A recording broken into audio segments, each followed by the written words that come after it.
Hello traders, start करते हैं आज की YouTube video. New York session forex trading का हम प्रोज एंड कॉन्स को डिस्कस करेंगे। और जब भी आप न्यूयॉर्क सेशन के अंदर ट्रेड कर रहे हो तो उसमें क्या क्या हिडन रिस्क रह सकता है। न्यूयॉर्क टाइमिंग पाकिस्तान के लिहाज से गर्मियों में 5 बजे स्टार्ट होती है और रात गए तक चलती है, और सर्दियों में शाम 6 बजे स्टार्ट होती है और रात गए तक चलती है। ठीक है। अच्छा, इस वक्त में अगर आप देखोगे तो आपको पूरी मार्केट मूव करती हुई नजर आएगी।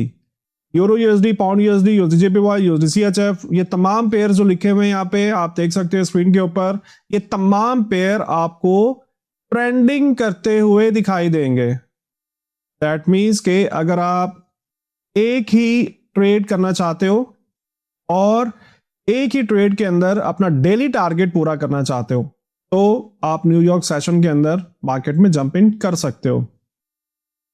न्यूयॉर्क सेशन को पूरे दिन का सबसे ज्यादा हाईली वोलेटाइल सेशन कहा जाता है, क्योंकि न्यूयॉर्क सेशन में सबसे ज्यादा लिक्विडिटी हाई रहती है, राइट।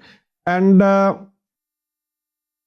इस वक्त में अगर आप देखो तो पाकिस्तानी जो है लंदन सेशन जो है ये 1 PM से 5 PM भी इसमें शामिल हो रहा होता है। ठीक है, जिसमें लंदन की लिक्विडिटी भी शामिल है और न्यूयॉर्क की लिक्विडिटी भी शामिल होती है।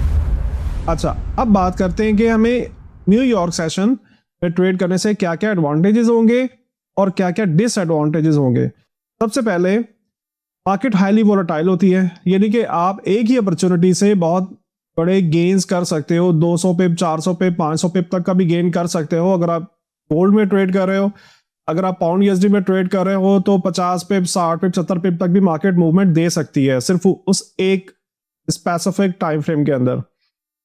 मार्केट की डायरेक्शन आपको क्लियर नजर आती है, यानी मार्केट एक साइड पे निकलना होती है उस वक्त में, या तो बेयरिश साइड पे निकल जाएगी या पे बुलिश साइड पे निकल जाएगी। ठीक है, अगर आप हमारी पिछली वीडियोस को देखें तो उनके अंदर हमने पूरे दिनों को ब्रेक किया हुआ है, जिसके अंदर हम मैनिपुलेशन को देखते हैं, फिर उसके बाद हम एक्यूमुलेशन को देखते हैं, मैनिपुलेशन को देखते हैं, और उसके बाद एक्सपेंशन किस साइड पर निकलनी है वो हमें पहले ही पता होता है। तो न्यूयॉर्क सेशन के अंदर ट्रेड करने से हमारी डायरेक्शन जो है वो काफी हद तक क्लियर होती है। जितने भी फंडामेंटल्स है, ऑलमोस्ट 80% फंडामेंटल्स शाम के वक्त में ही आते हैं। तो अगर आप न्यूज ट्रेडिंग के शौकीन हो तो आप बिल्कुल फंडामेंटल्स को भी ट्रेड कर सकते हो। इस वक्त में यूएसडी के तमाम क्रॉसेस को ट्रेड करना जो है वो ठीक रहता है। आपको जस्ट सिंगल अपॉर्चुनिटी के ऊपर आप एनी टारगेट आप अचीव कर सकते हो। ये सारे थे एडवांटेजेस। अब बात करते हैं डिसएडवांटेजेस की। तो डिसएडवांटेजेस के अंदर क्या होता है कि जब भी आप हाईली वोलेटाइल मार्केट को देख रहे हो ना, तो उसमें रिस्क भी उतना ही इन्वॉल्व होता है। ठीक है, यानी आपका एसएल जो है वो जल्दी हिट हो जाता है। लेकिन मैं इसको फिर भी डिसएडवांटेज नहीं कहूंगा, मैं इसको अच्छी बात कहूंगा। अगर आपका एक छोटा सा एसएल हिट हो भी जाता है तो अच्छी बात है, मार्केट खुद आपको बता रही है कि मार्केट किस साइड पे एक्सपेंशन करने वाली है। अगर आपका बाय का एसएल हिट हुआ तो आपको रिवर्स कर लेना है, और अगर आपका सेल का एसएल हिट हुआ तो आपको रिवर्स कर लेना है, राइट। अच्छा, दूसरा, न्यूज उसी वक्त में आ रही होती है, तो उस वक्त में ये होता है कि अगर आप न्यूज ट्रेडर नहीं हो, न्यूज के बारे में कुछ खास इंफॉर्मेशन नहीं है आपको, तो फिर थोड़ा सा रिस्क इसमें रह सकता है। थोड़ा सा तेज ट्रेडिंग करनी होती है आपको। न्यूयॉर्क ट्रेडिंग के अंदर आपको जल्दी डिसीजन मेक करना होता है। ठीक है, तो ये सूटेबल नहीं है बिगिनर्स के लिए।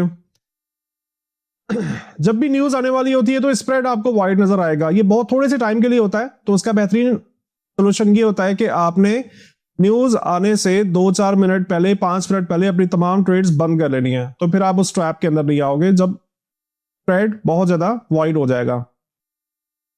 एल्गोरिथमिक मैनिपुलेशन भी यहाँ पे हो रही होती है, ये भी खासतौर पे न्यूज टाइम के ऊपर हो रही होती है।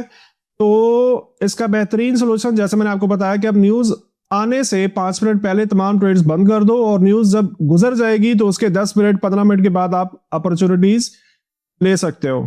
ठीक है, यस, थोड़ा सा साइकोलॉजिकल प्रेशर रहता है, बिकॉज मार्केट मूवमेंट दे रही होती है, मार्केट भाग रही होती है एक ही डायरेक्शन के अंदर, तो एक फोमो क्रिएट होता है कि मैं कहीं पीछे ना रह जाऊं, ये अपॉर्चुनिटी मुझसे कहीं मिस ना हो जाए जिसके अंदर आप थोड़ी गलतियां करते हो।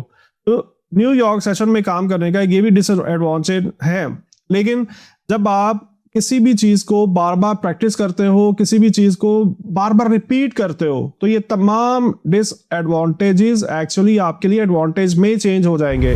जैसा कि इस एग्जाम्पल के अंदर हम देख सकते हैं, master volatility not fear it, right, यानी कि हमने वोलेटिलिटी को मास्टर करना है, उससे हमने फियर नहीं लेना, डरना नहीं है। एग्जाम्पल्स के अंदर आई volatile and sharp reversal in New York session look for manipulation and trade, यानी आपको पता है कि न्यूयॉर्क में मैनिपुलेशन होने के बाद से एक्सपेंशन आना है, तो आपने एसएल हंटिंग की डायरेक्शन चेक करने के बाद आप मार्केट में आ सकते हो। नेक्स्ट बॉक्स में भी सेम एक्टिविटी, नेक्स्ट बॉक्स जो थर्ड वन बॉक्स है इसके अंदर आपको रिवर्सल नजर आ रहा है, फोर्थ वन बॉक्स के अंदर भी आपको रिवर्सल नजर आ रहा है, yes that was a manipulation, ठीक है। और इस मैनिपुलेशन को अगर हम आइडेंटिफाई करते हैं तो हम डायरेक्शन चेंज कर सकते हैं। एंड फिफ्थ एंड सिक्स में आपको एक्सपेंशन मिल रहा है, राइट। तो न्यूयॉर्क सेशन के अंदर जब भी आप ट्रेडिंग करोगे तो जस्ट सिंगल अपॉर्चुनिटी आपका डेली टारगेट अचीव कर सकती है, ये इसका एडवांटेज है।